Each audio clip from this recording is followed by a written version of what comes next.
Siddaramaiah investigation team ಅಥವಾ Shivakumar investigation team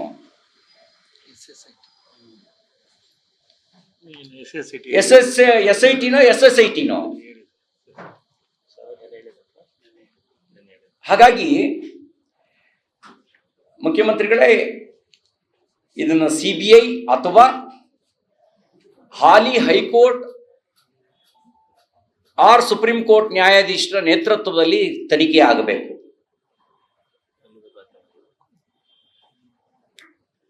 ನೈತಿಕ ಹೊಣೆ ಹೊತ್ತು ತಮ್ಮ ಮೇಲೆ ಆರೋಪ ಬಂದಿರೋ ಕಾರಣಕ್ಕೆ ನೈತಿಕ ಹೊಣೆ ಹೊತ್ತು ತಾವು ರಾಜೀನಾಮೆ ಕೊಡಬೇಕು ಅಂತ ಆಗ್ರಹಿಸ್ತೇನೆ. ಮತ್ತು ನಾವೇನು ಕೆಲವು ಸಂಶಯದ ಪ್ರಶ್ನೆಗಳನ್ನು ಎತ್ತಿದ್ದೇನೆ, ಆ ಸಂಶಯದ ಪ್ರಶ್ನೆಗಳಿಗೆ ಉತ್ತರ ಬೇಕು. ಬೇರೆಯವರು ತಪ್ಪು ಮಾಡಿದರೆ, HD ಕುಮಾರಸ್ವಾಮಿ ಅವರು ತಪ್ಪು ಮಾಡಿದ್ರು ಶಿಕ್ಷೆ ಆಗಲಿ, ಯಡಿಯೂರಪ್ಪನವ್ರು ತಪ್ಪು ಮಾಡಿದ್ರು ಶಿಕ್ಷೆ ಆಗಲಿ. ಹಾಗಂತ ನೀವು ಬಚಾವಾಗೋದಕ್ಕೆ ಅವ್ರ ಕಡೆಗೆ ಬೆಟ್ ಮಾಡಿ ತೋರಿಸ್ಬೇಡಿ. ನಮ್ಮ ಕರ್ನಾಟಕ ಕ್ಲೀನ್ ಆಗಲಿ. ಆ ಕರ್ನಾಟಕ ಕ್ಲೀನ್ ಆಗುವ ಕಾರಣಕ್ಕೆ ನೀವು ಮಿಸ್ಟರ್ ಕ್ಲೀನ್ ಆಗಿ ಉಳಿಬೇಕು ಅಂತಿದ್ರೆ ರಾಜೀನಾಮೆ ಕೊಡಿ. ಇಲ್ಲ ಮಿಸ್ಟರ್ ಕರಪ್ಟ್ ಆಗಿ ಹೋಗ್ಬೇಕು ಅಂದ್ರೆ ಅಧಿಕಾರ ಯಾವತ್ತಾರು ಒಂದ್ ದಿವಸ ಹೋಗ್ಲೇಬೇಕು. ಕ್ಲೀನ್ ಆಗಿ ಹೋಗ್ತಿರೋ ಕರಪ್ಟ್ ಆಗಿ ಹೋಗ್ತಿರೋ ನಿರ್ಣಯ ನಿಮ್ಮದು. ನಾವು ರಾಜ್ಯದ ಜನರ ಬಯಕೆ ಇದೆ, ನೀವು ಕ್ಲೀನ್ ಆಗೇ ಹೋಗ್ಬೇಕು. ಅದಕ್ಕಾಗಿ ರಾಜೀನಾಮೆ ಕೊಟ್ಟು ತನಿಖೆ ಎದುರಿಸಿ ಅಂತ ಆಗ್ರಹಿಸ್ತೇನೆ.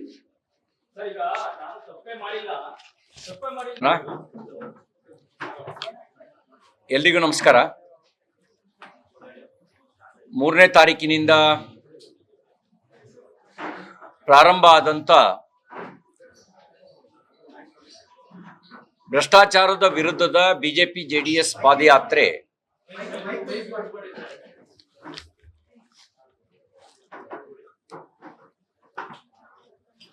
ಮೂರನೇ ತಾರೀಕಿನಿಂದ ಪ್ರಾರಂಭ ಆದಂತ ಬಿಜೆಪಿ JDS ಜಂಟಿ ಪಾದಯಾತ್ರೆ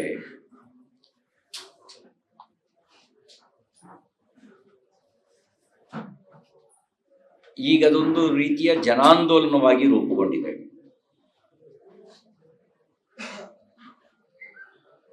ಆಡಳಿತ ಪಕ್ಷ ಪಾದಯಾತ್ರೆಗೆ ಸೇರ್ತಿರ್ತಕ್ಕಂಥ ಜನಬೆಂಬಲವನ್ನು ನೋಡಿ ಮುಖ್ಯಮಂತ್ರಿಗಳಾದಿಯಾಗಿ ಸಚಿವ ಸಂಪುಟ ಮತ್ತು ಕಾಂಗ್ರೆಸ್ ಹೈಕಮಾಂಡ್ ಗಾಬರಿಗೊಂಡಿದೆ.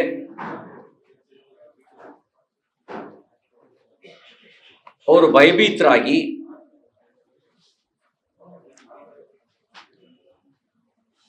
ಬೆದರಿಕೆ ತಂತ್ರವನ್ನ ಅನುಸರಿಸಲಿಕ್ಕೆ ಹೊರಟಿದ್ದಾರೆ.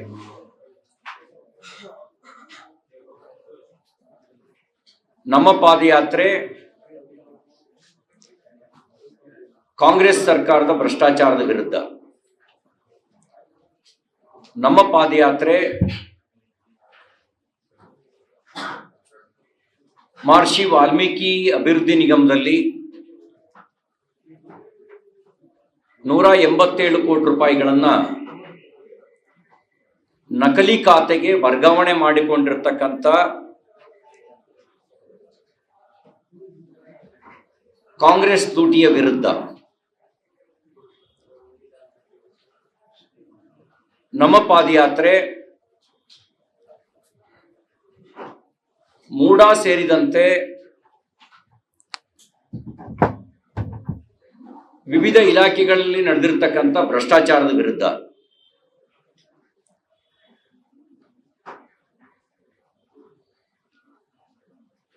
ನಾವು ಮುಖ್ಯಮಂತ್ರಿ ಸಿದ್ದರಾಮಯ್ಯನವರಿಗೆ ತಮ್ಮ ಮೂಲಕ ಒಂದು ಪ್ರಶ್ನೆಯನ್ನು ಕೇಳಿಕ್ ಬಯಸ್ತೇನೆ. ನೀವು ಹೇಳ್ಕೊಂಡಿದ್ದೀರಿ ನನ್ನ 40 ವರ್ಷದ ಸಾರ್ವಜನಿಕ ಜೀವನ ಒಂದೇ ಒಂದು ಕಳಂಕ ಇಲ್ಲ ಅಂತ ಹೇಳಿದ್ದೀರಿ.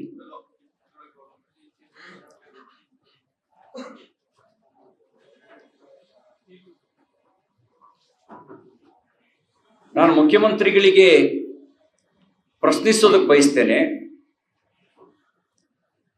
ಮೂಢ ಹಗರಣ ಕಳಂಕ ಅಲ್ಲವೇ?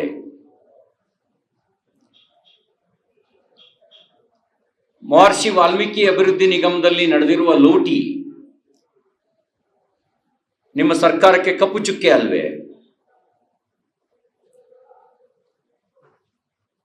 ಅಲ್ಪಸಂಖ್ಯಾತರ ಕಲ್ಯಾಣ ಇಲಾಖೆಯಲ್ಲಿ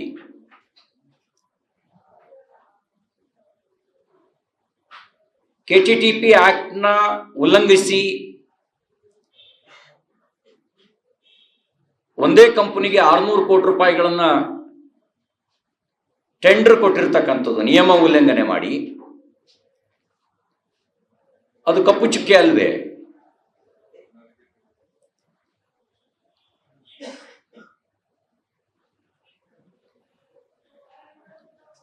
ಪ್ರತಿ ಹುದ್ದೆಗೆ ರೇಟ್ ಕಾರ್ಡ್ ನಿಗದಿ ಮಾಡಿ ಎಲ್ಲ ಇಲಾಖೆಗಳಲ್ಲಿ. ಸಬ್ ಇನ್ಸ್ಪೆಕ್ಟರ್ಗಿಷ್ಟು, ಇನ್ಸ್ಪೆಕ್ಟರ್ಗಿಷ್ಟು, ಡಿವೈಎಸ್ಪಿಗಿಷ್ಟು, ಕಮಿಷನರಿಗಿಷ್ಟು ಅಂತ ಪೊಲೀಸ್ ಇಲಾಖೆಯಲ್ಲಿ, ತಹಸೀಲ್ದಾರರಿಗೆ, ಎಸಿಗೆ, ಸ್ಪೆಷಲ್ ಡಿಸಿಗೆ ದರ ನಿಗದಿ ಮಾಡಿರೋದು ಕಂದಾಯ ಇಲಾಖೆಯಲ್ಲಿ. ಸಬ್ ರಿಜಿಸ್ಟ್ರಾರ್ಗಳ ಬಹಿರಂಗ ಹರಾಜು, ಎಕ್ಸೈಸ್ ಡಿಪಾರ್ಟ್ಮೆಂಟ್ನಲ್ಲಿ ಎಕ್ಸೈಸ್ ಇನ್ಸ್ಪೆಕ್ಟರ್ ಮತ್ತು ಡಿಸಿಗಳಿಗೆ ದರ ನಿಗದಿ,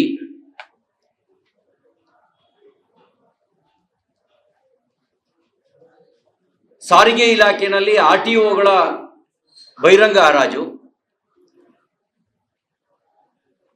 ಇದು ತಮ್ಮ ಆಡಳಿತದ ಕಳಂಕ ಅಲ್ವಾ?